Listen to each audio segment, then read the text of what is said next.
as well as 10, 9, 8, 7, 6, 5, 4, 3, 2, 1.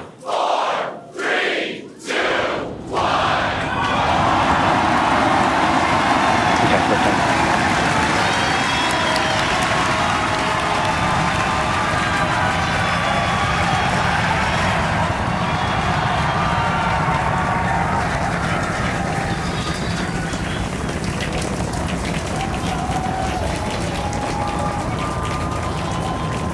Vehicle is pitching downrange.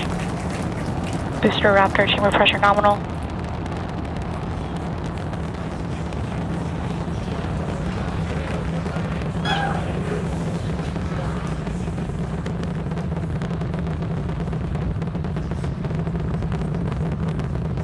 Booster and ship, avionics, power, and telemetry nominal.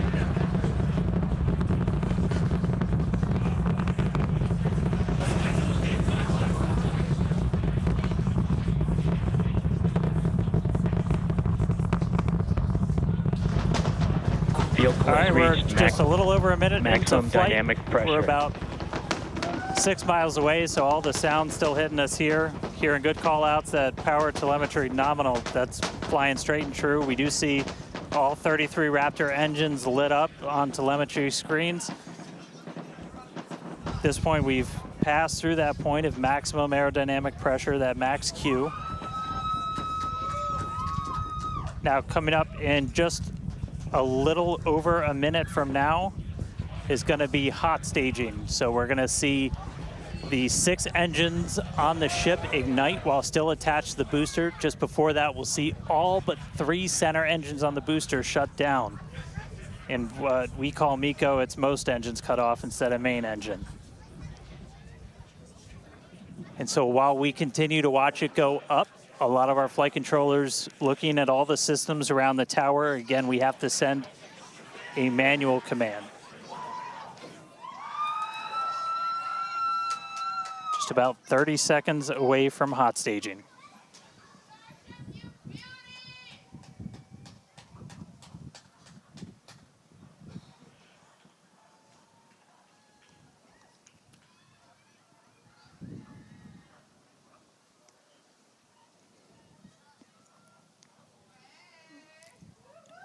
And we heard the tower is go for catch. Booster engine cut off.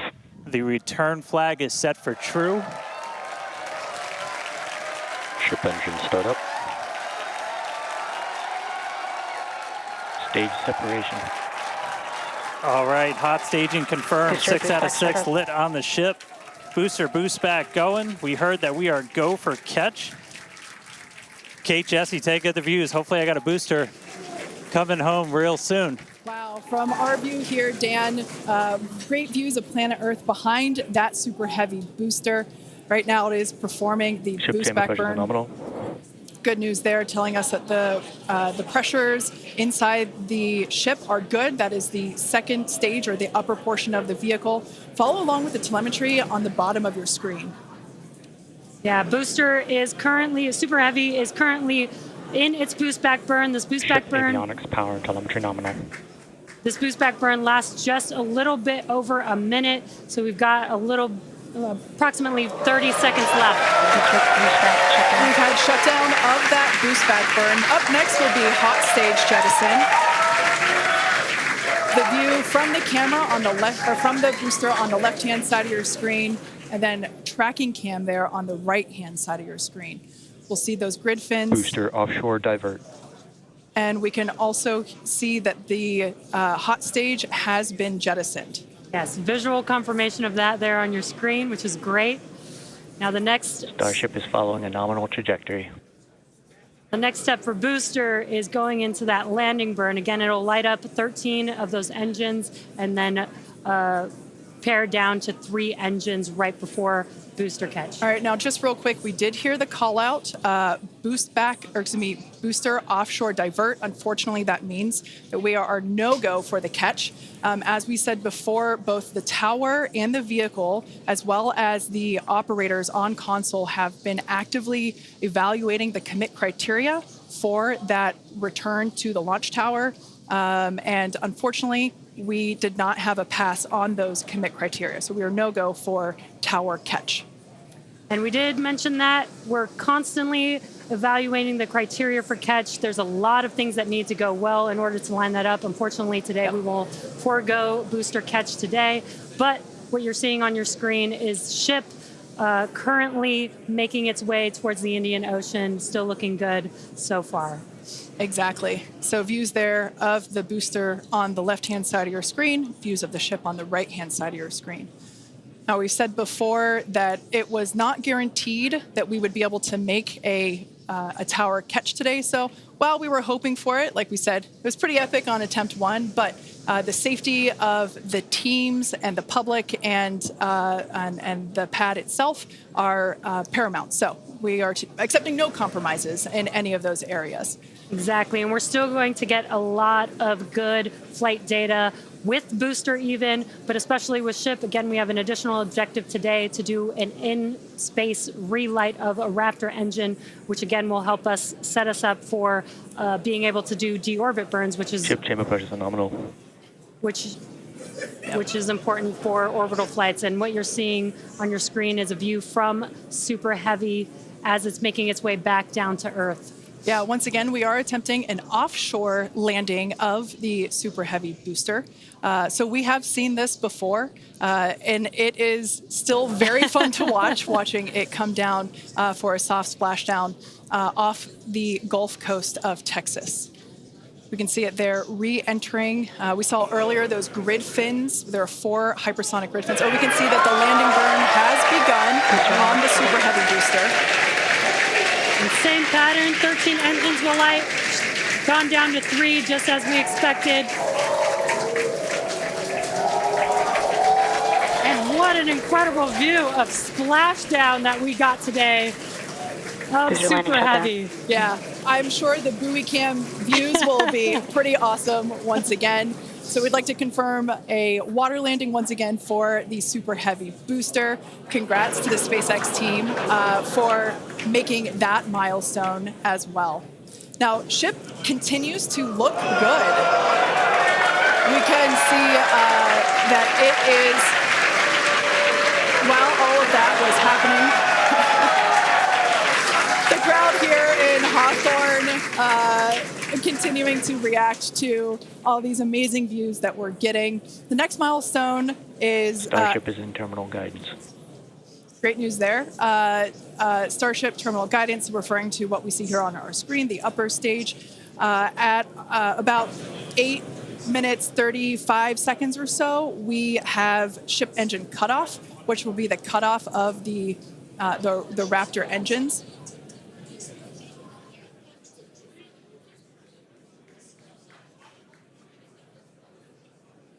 We can see on our screen ship giving us some incredible views brought to us by Starlink. This view is also very interesting because we can see basically the receding tile line that we referred to earlier, where we mentioned we have removed a number of heat shield tiles in order to test out and push the envelope on the ship and demonstrate what its capabilities are. Ship engine cutoff. And there we just heard call out for SECO, ship engine cutoff. Great news there. Everything continuing to look awesome for ship. Full view looking aft on ship here. Ship FTS is saved. Nominal orbit insertion. There's that call out we were waiting for. Confirmation of good orbital insertion for ship today. It has been a very exciting afternoon so far. We'd like to send it back over to Dan, who can give us that live view experience. Dan, once again, are you okay after witnessing another Starship launch? Yeah, totally fine. You guys have to be jealous. This is the only way to do this. This is fantastic. No, it was really cool to see a lift off, 33 out of 33. Didn't go for the booster catch today. Initially, we were good, and then we tripped a commit criteria and did the offshore divert. So we went and did that water landing, as everybody saw. We'll dig into it a little bit more, but again, this is we've done it once, we've now done it twice. We're going to keep trying to do it, as this is just a core capability of Starship and what's going to make it so incredible. There's a lot left. We're just about almost 10 minutes into this flight, so about 50 plus minutes still to go. Ship nominal orbit, so it's on its way around the planet. It's going to attempt to do an in-space burn. We're going to light one of those Raptor engines, the sea level ones in the middle, just to help demonstrate that we can relight in that microgravity environment. Really critical for deorbit burns as we start to do some orbital missions in the not too distant future. And then following that, we'll see a ship entry, maybe a splashdown. As you guys said, we're really going to be pushing ship on this one. We're pretty much intentionally putting it in places where we expect it might not do so great, and all that's to try and help us learn, see if we were a little too conservative, and then maybe that opens up more capability for when we start catching them. But I'll check back in with everybody in a little bit. I'm going to tune in and watch the ship fly around planet Earth, and hopefully we see it re-entering in the not too distant future. Back over to you guys. Thanks, Dan. Development testing, by definition, is unpredictable, which we saw with Super Heavy splashing down in the Gulf of Mexico today, but that is exactly why we test. As is standard for these tests, the area around the pad and along the flight path was cleared prior to launch, and we expect the road and beach to remain closed until further notice. Yeah, testing development flight hardware in a flight environment is what enables our teams to quickly learn and execute design changes and hardware upgrades to improve the probability of success in the future. Please do not attempt to approach the booster in the water for your safety as well as for that of our team that will be working on recovery. Now, we are going to continue, though. The mission is not done. Exactly. The mission's not over. Ship is still coasting.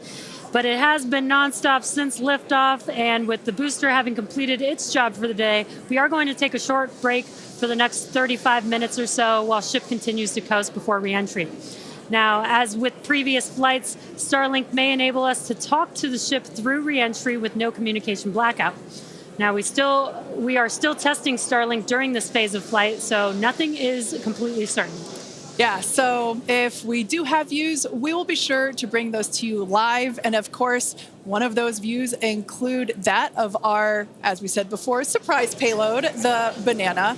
And we are looking forward to it. So we're going to come back in a few minutes, around T plus 35 minutes. Yeah, exactly. Views or no views, we'll see you back here at T plus 40 minutes for our coverage of Starship's re-entry, flip maneuver, landing burn, and hopefully see a splashdown.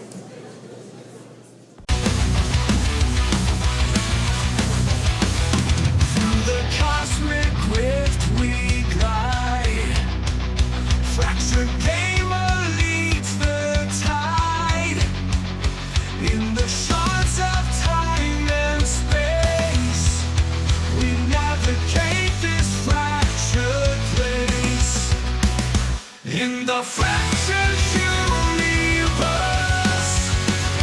petals fall and we traverse. Fragments of worlds unite as one. Journey's end has just begun. Pigments rally side by side. In this chaos we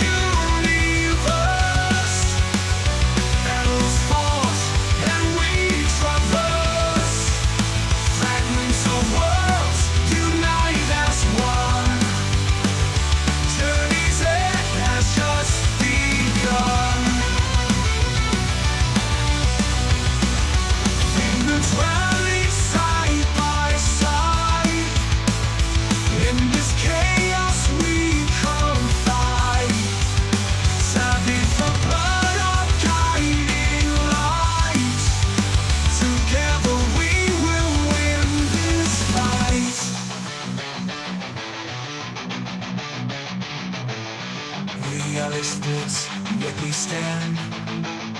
Fractured worlds within our hand. Through the chaos we will soar. Every fragment we explore. In the fractured universe, battles fought and we traverse. Fragments of worlds unite as one. Journey's end has just begun. Fractured gamer, bold and true. In this universe we pursue. Every fragment, every dream. In this odyssey supreme.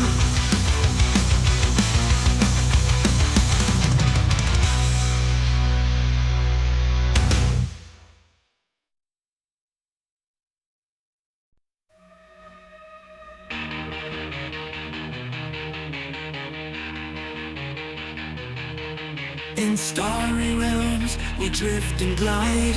Fractured gamer by our side. Figments venture far and wide. Galactic wonders open wide. Far off galaxies we roam. In the cosmos find our home. Fractured gamer lead the way. Through the night and into day.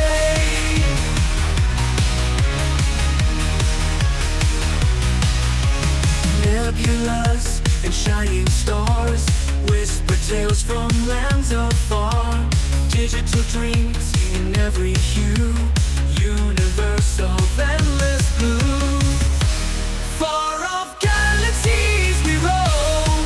In the cosmos find our home. Fractured gamer lead the way. Through the night and into day. Yeah, today. Colors swirl in cosmic light. Figments dance in sheer delight. Endless skies and astral streams, living in our wildest dreams. Far off galaxies we roam.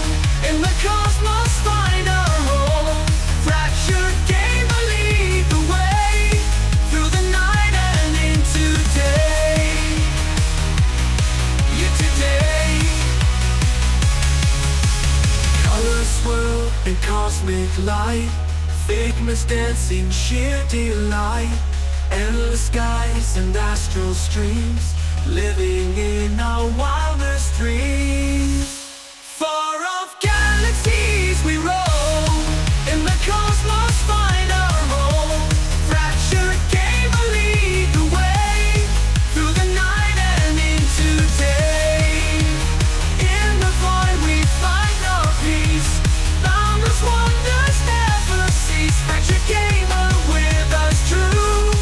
In this universe we grew.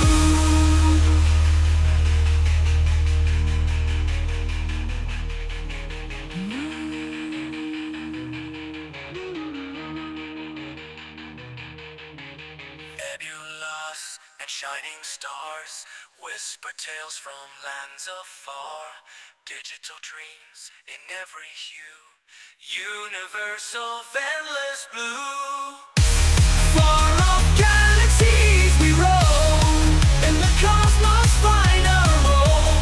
Fractured gamer lead the way. Through the night and into day. Through the night and into day. Colors swirl in cosmic light. Figments dance in sheer delight. Endless skies and astral streams, living in our wildest dreams. It's a day.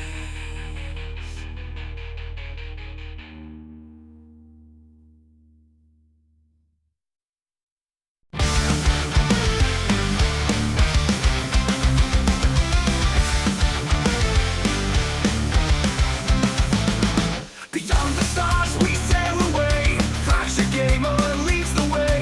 Through the void we find new lands. Unknown worlds in our hands. Multiverse unfolds in sight. Civilization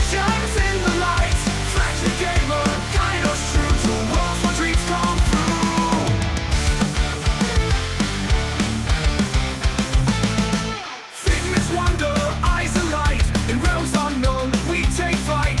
Strange and wondrous, we explore. Every world an open door. Multiverse unfolds in sight. Civilizations in the light.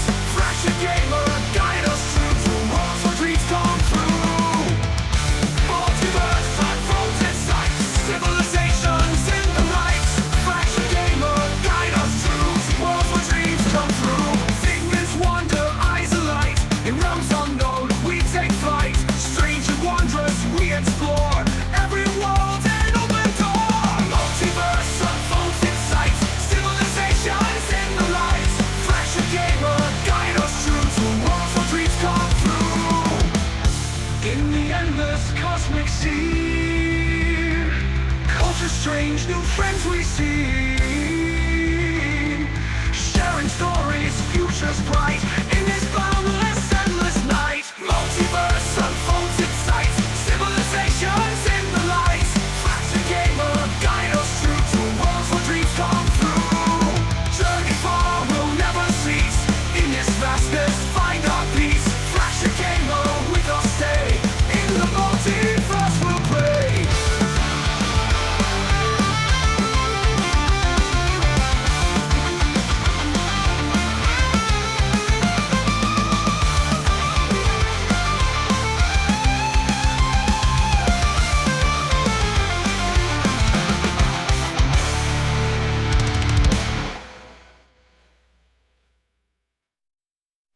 Gamer, with us stay. In the multiverse we'll play. Endless cosmic sea. Culture strange, new friends we see. Sharing stories, futures bright. In this boundless, endless night. Multiverse unfolds its sight. Civilizations in the light. Fractured gamer, guide us through to worlds where dreams come true.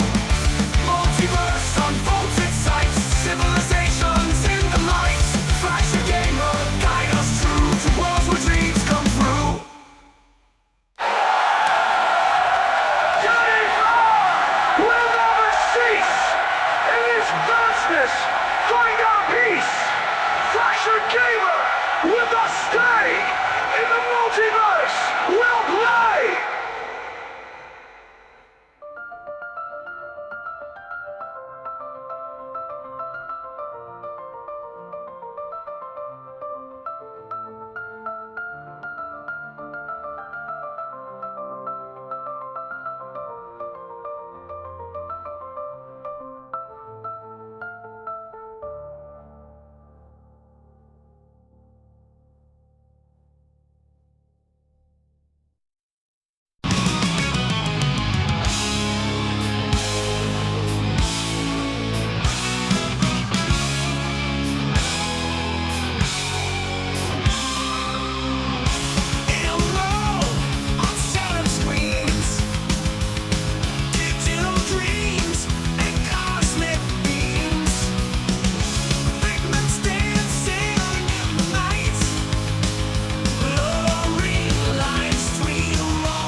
eternal creatures by your side. In this dreamscape we won't hide. Love, knowing fragments come alive. In this journey we all thrive. Fractured gamer, hero of the dawn, saving figures, reality's born. Colorless world in cosmic flight, chasing dreams through endless nights. Hero of the dawn, saving figures, reality's born.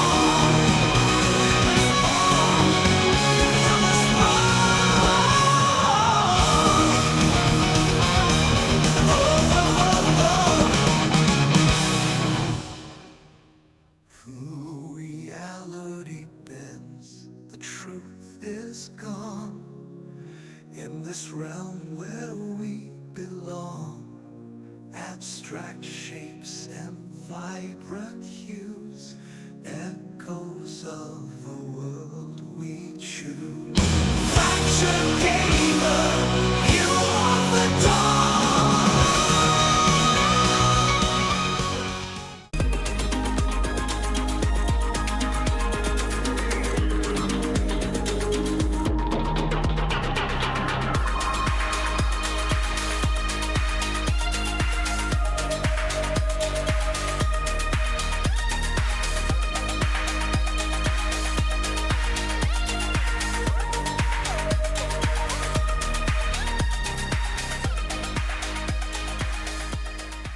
Welcome back to Starship's 6th test flight. It has been an exciting day so far. We lifted off from Starbase at 4 p.m. Central Time. The Super Heavy booster and ship had a successful separation as well as a good boost back burn and good separation of the hot stage adapter. We did not attempt a return to the launch site and catch attempt today when strict criteria were not met, and the Super Heavy booster executed a planned divert to a landing burn and soft splashdown in the Gulf of Mexico. Yeah, obviously we were hoping to come back to the tower, but this was a test and we knew that it was a very viable possibility. Starship is at 85 kilometers. Flaps now have control of the vehicle. All right, great news there, turning our attention over to the star of the show here, giving us these amazing views once again. We heard the call out there telling us that the Starship vehicle is now 83 kilometers above, coming up around T plus, well, now actually, the ship, as you can see, is beginning to re-enter the Earth's atmosphere. As a reminder, one of the main goals of today's flight test is for the ship to make it through the extreme heat of re-entry and to do so in a controlled manner. Now, re-entry is typically a portion of flight where we don't have communication capability with the spacecraft because it's re-entering at or around orbital velocity, which is roughly 8 kilometers per second or about 5 miles per second. Now, at those speeds, yep, pretty fast. The spacecraft is moving through the atmosphere rather quickly, and that results in friction, as we can see that starting to happen on our screen, and this creates a plasma field around the vehicle. That blanket of plasma distorts communication frequencies, so it's not uncommon to experience brief blackouts in communication.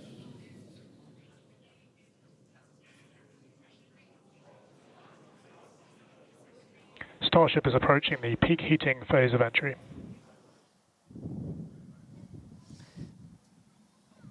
And we just heard we're getting into the peak heating phase. We're getting these views courtesy of Starlink. We've got 4 different terminals on the ship itself.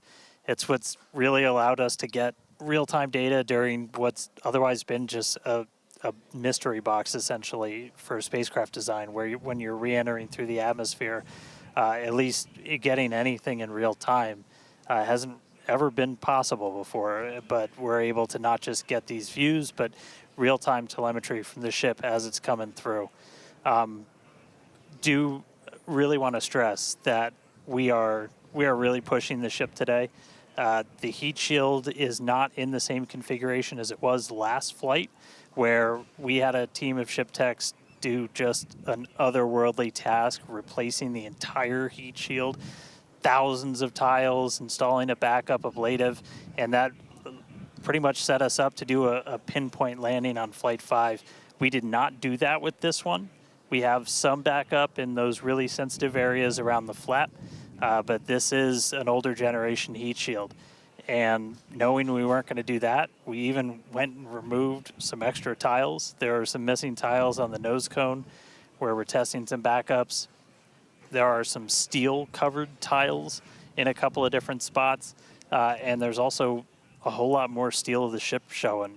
As you guys talked about, we gave it a little bit of a haircut, couple hundred tiles trimmed off the sides, and that's where we might have catch fittings in the future. But color's starting to come in, so it looks like things are going to start heating up, Kate and Jesse. Yeah, fun fact, Dan, we actually removed 2,100 heat shield tiles from Starship in order to basically present that necessary receding line, which you kind of can see there in your view. Think back to previous flights. The heat shield line came up further on the vehicle, and just like Dan said, we want to test the vehicle beyond what we think it is capable of carrying based on our simulations and calculations. So once again, to just be super plain, don't be surprised if we see some wackadoodle stuff happen here. We won't be. There are a number of things that we are testing out intentionally to see what the ship can take. Yeah, exactly. And knowing what those limits are will really help us design the vehicle of the future. Essentially, removing those tiles helps us remove a lot of weight from the vehicle, a lot of things that might potentially need refurbishment in the future. And the goal is to come up with a heat shield pattern or design that we don't have to refurbish. We can just continue to use it over and over again. And that's why we're changing some of those tiles and moving stuff around, removing a lot of those tiles, as Kate has been mentioning. Exactly. And, looking forward to the Starship capability of the future, we want to be able to catch Starship like we do with boosters. And so the next flight, we want to better understand where we can install catch hardware, not necessarily to actually do the catch, but to see how that hardware holds up in those spots. And today's flight will help inform, does the stainless steel hold up like we think it may based on experiments that we conducted on Flight 5? Now, continuing to look, amazing views. Yeah, Dan, go ahead. Oh, I was just going to say, there's so much on this flight that we're doing to try and, make all the ships that we're about to start flying even better, just really understand what their capabilities are going to be. We've got kind of the next-gen ship lined up for Flight 7. It's got all of those heat shield upgrades and everything. And one of the things that we're going to be doing that's most interesting, and one of the reasons we wanted daylight, is we're going to be flying pretty aggressively as ship comes in. We're going to be kind of nose down. And we've done it in wind tunnels. We've done it in simulations. You might see the flaps really flapping around trying to control the vehicle. We're betting we might have a little bit more capability than we think in just the analysis, but always a chance that bet doesn't pay off. But that just helps us know what are our Starship limits. is now halfway through the peak heating phase of entry. Sweet. Halfway there. Halfway home, guys. Yeah, and if you guys, again, can follow along with the altitude and the speed of ship as it's making its way back down to Earth, bottom right-hand corner of your screen. Speed is still going really, really fast. Again, as it gets closer to Earth, we'll see that altitude drop a little bit faster. It's kind of dropping pretty slow right now. And again, as we get closer and closer to literally the surface of the water, then we'll start to see that speed pick up. And if we can make it through this re-entry, we will attempt to do that flip maneuver once again and splash down in the ocean. Exactly. Like we've been saying, we are testing beyond the perceived limits of the vehicle. We want to go learn more about the ship, and this is a great opportunity to do that. So really pushing the flight hardware in a flight environment to help inform these future designs. As we've mentioned, it has a different heat shield. This heat shield is a not the same generation as what we flew last time. This one is one generation older. So we are also testing out new secondary thermal protection materials. So basically, like if the heat shield isn't in this one spot, can this other material protect the metal is the thinking there. Also checking of the ship's structural strength in those areas where we're looking to add that ship catch hardware just to see if it survives entry. So yeah, as we've been saying, we've done a lot of calculations and simulations. This view right here is super cool. This is looking out from the aft engine bay, basically at the bottom of Starship. Then on the center left-hand panel, if you will, we have one of the forward Starship flaps, so one of the flaps located at the top of the vehicle. Underneath that is one of the aft end flaps, like the one that we see in the main picture there on the right-hand side of your screen. Now, these views as the vehicle continues to enter the Earth's atmosphere, drawing a crowd once again here at SpaceX and Hawthorne as folks tune in as the mission continues on. Now, the next event that we have coming up, we should hear the call out that the vehicle is transonic around T plus 1 hour and 2 minutes or so. That means that the vehicle is traveling near the speed of sound. We say near the speed of sound because there are certain parts of the vehicle where airflow is going faster and other parts where it's going slower. So it kind of teeters there on the brink of the speed of sound. So once we have equal flow on all parts, then we'll hear it's subsonic. Yeah, and and almost real quick, almost a reverse of, I'm sorry, Jesse, almost a reverse of before. We see the Earth starting to come into view. We've got sunrise there over the Indian Ocean. So this is going to look different from any of the re-entries we've had before. And it was specifically so like we get as much daylight as possible to see how ship does this. Over to you, Jesse. Sorry about that. Dan, great minds think alike. That's exactly what I was going to point out, is that we're getting a lot clearer view of the Earth in the background with the different temperatures that we're seeing, with the different colors of that plasma around the ship, which is really, really cool to see. Again, we are pushing the limits of ship today, but so far everything is looking pretty nominal. We'll see how the next few minutes goes. Yeah. Like we've said before, don't be surprised if this is not entirely smooth sailing all the way down to the ocean's surface. Similar to Flight 5, we are targeting the same splashdown location in the Indian Ocean, but we are not expecting to recover the vehicle. Right, and we were getting some glimpses of the flaps. The flaps so far are looking pretty good. We're not seeing any burn through. There's those flaps again in that hinge area, which is our most concerning area there. That's great news for us for now. Again, the next few minutes could change as we continuously push those limits. Yeah, once we slow down a little bit, once we're subsonic essentially, so I think that's about 1,200 kilometers an hour.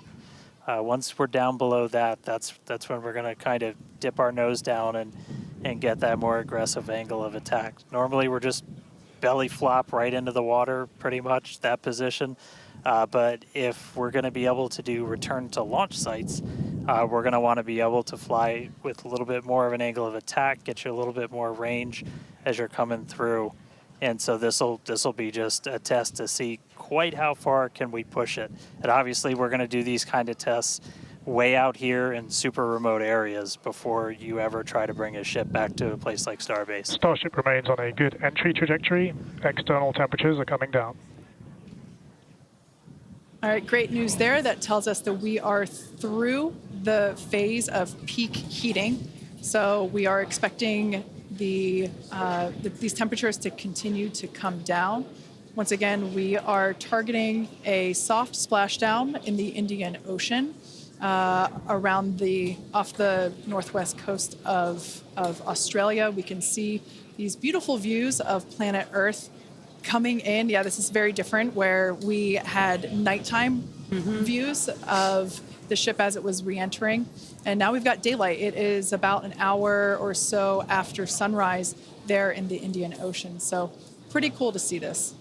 Yeah, and it might not seem like it makes a huge difference, but we do get a little bit more light on ship as well for the camera views that we have, which is very beneficial for us to visually see anything and try and correlate that to any of the sensors or data that we have on the vehicle. Exactly. That is why we shifted our launch window so that we could have that daylight in order to improve our observations of the vehicle. So not only are we getting all the raw data from all the sensors that are on board Starship, but we also have multiple cameras and assets out there that are watching the vehicle and will also be able to tell us with this visual story that is also very, very important.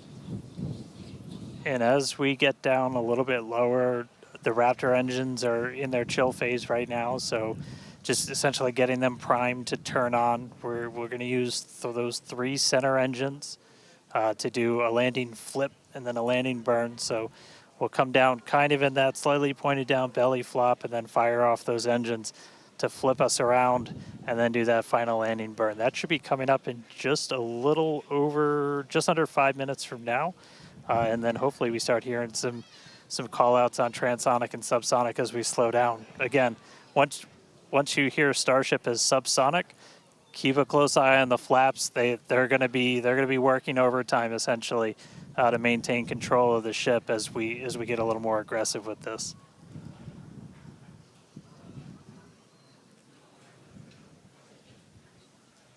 We can see that we are beginning... Starship has passed maximum entry dynamic pressure. All right, great call out there. But we can see on this view here that we do have some heating there on that looks like one of the forward flaps on Starship. This is to be expected. We knew that the vehicle would perform differently than what we had seen on Flight 5. This is actually really good data because it tells us what parts of the vehicle at this, what will soon be a higher angle of attack once we drop down below the speed of sound. We'll have a higher angle of attack, meaning we're going to be flying nose down, basically. So yeah, this is good news, but we can actually, looks like that heating is starting to cool off there. Yeah, it's a little burn through. Again, it is important to note when we start seeing that through the ship's descent as well. So like Kate was saying, we're getting some really good data here. It looks like the other flaps are doing a little better than the one that has a little burn through, which is some good news. Again, constantly watching. We've got a couple minutes until we're expecting to make it all the way back down to Earth. Exactly. And like we said before, we are not expecting to recover the ship, although that would be great. It'd be a nice bonus if it happened, but it's not really in our expectations today. We really want to push the hardware, as we've been saying, but really the telemetry and the data and the video that we receive all the way to the end is truly what we're looking for and will help inform the future designs of this vehicle. We can see some flap movement as the camera is moving around. That's what you're seeing there is the flaps adjusting. And we have a camera on one of the flaps there this is the view that you're seeing there. And you can also see the graphic in the bottom. Starship is slowing down past Mach 1. And call-outs aligning with this, you can see the orientation of the vehicle starting to change. You can follow that graphic at the bottom of your screen. Again, that is why those flaps are changing. They control the orientation of the vehicle. Yeah, there are 4. Go ahead, Starship Dan. has started the subsonic belly flop, remains on a good trajectory. I was going to say this is when things will start to get a little interesting. So this is when we're moving slower than the speed of sound. You can see that nose slowly start to tip down, and we're going to try and maintain flap control the whole way. But we are just a couple minutes away from hopefully doing a landing flip and landing burn if the flaps can hold together. Yeah, this is such a cool view. This reminds me of when we first performed the belly flop maneuver on the high altitude test with serial number 8. We saw the ship come back through, and I always wondered what it looked like from the ship's perspective, and this perspective, I think, helps inform that. We will be, as Dan said, we will be dipping down a little further and really be flying nose first. This higher angle of attack we're intentionally doing it to stress those aft flaps, and that will help inform the limits of flap control in order to collect data for future landing profiles.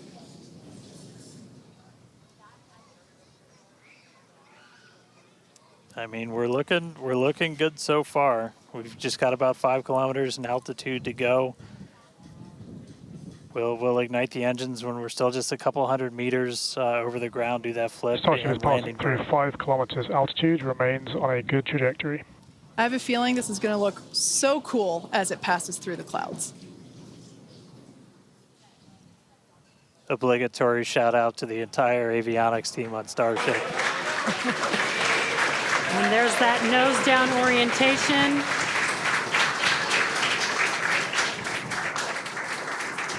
Now the Raptor engines will relight and help flip the booster back up. This is a more severe flip given the orientation. The engines will shut down prior to the water making impact, prior to the vehicle making impact with the water. Our ship is doing great so far. There's those engines relighting. What a great reorientation by Starship. Wow. All 3 down to 2 into the water. Starship is landed. Wow. And we have ship splashed down in the Indian Ocean. Some awesome buoy cam action here. Daylight There's our views. Incredible. We really pushed the limits on shipping and made it all the way back down to Earth. I am shocked, to be honest. I think many folks are. The fact that it survived all the way through while flying a lesser gen heat shield is just absolutely incredible. And